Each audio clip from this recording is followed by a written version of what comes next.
Hello everybody, I'm Dr. Magubane, Dr. Magubane, a specialist physician working at Cato Ridge Hibiscus Hospital.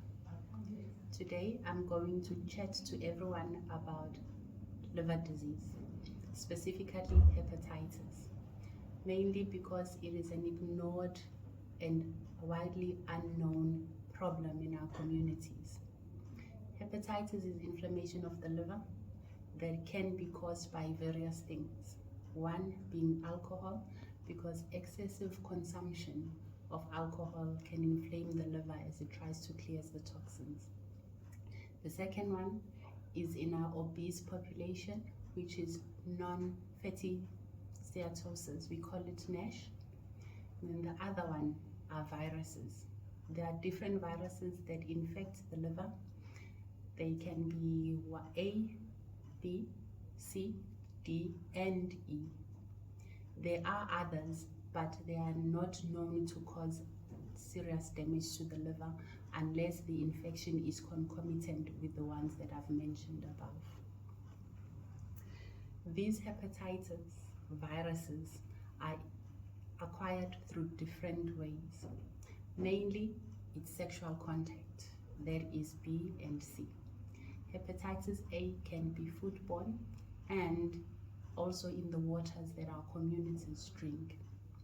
The symptoms of these viral infections in the liver are similar to flu or any other virus most of the time, because you have generalized body aches, you have diarrhea, you have joint pains, and you can have jaundice, which is a yellowish tinge to the eyes, and sometimes skin.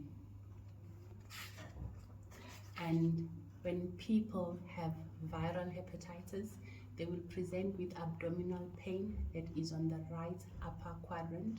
If I mention the right side, it's right below the rib. That's where the pain is located. And as it gets untreated, someone can have yellow stool and it looks fatty and it doesn't flush that easily. And when you pass urine, you find that your urine turns dark.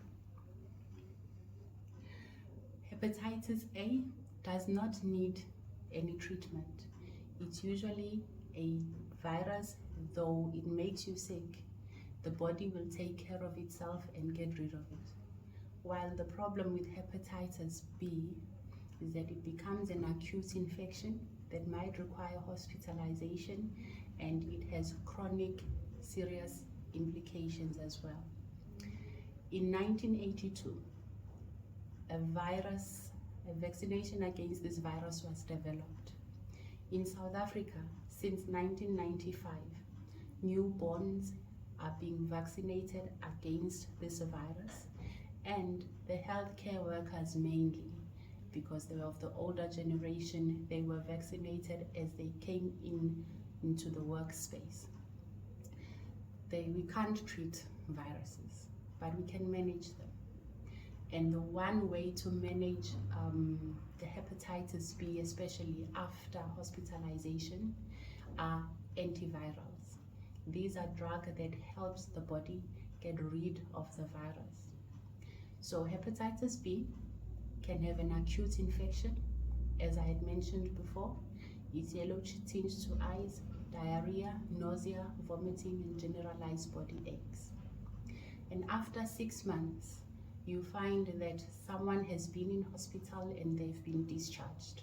When they come back, either with or without symptoms, when we test them, if we find that the virus is still in the body, then we call them chronic sufferers. There are a group of people, someone would have been acutely infected, and then they have a chronic disease. But then there are people that do not know that they've been infected, and these are called carriers. Carriers are also dangerous as people. One, you do not know that you have the virus, and you can easily contaminate the next person through sexual contact, through sharing of needles, especially amongst the drug-using population.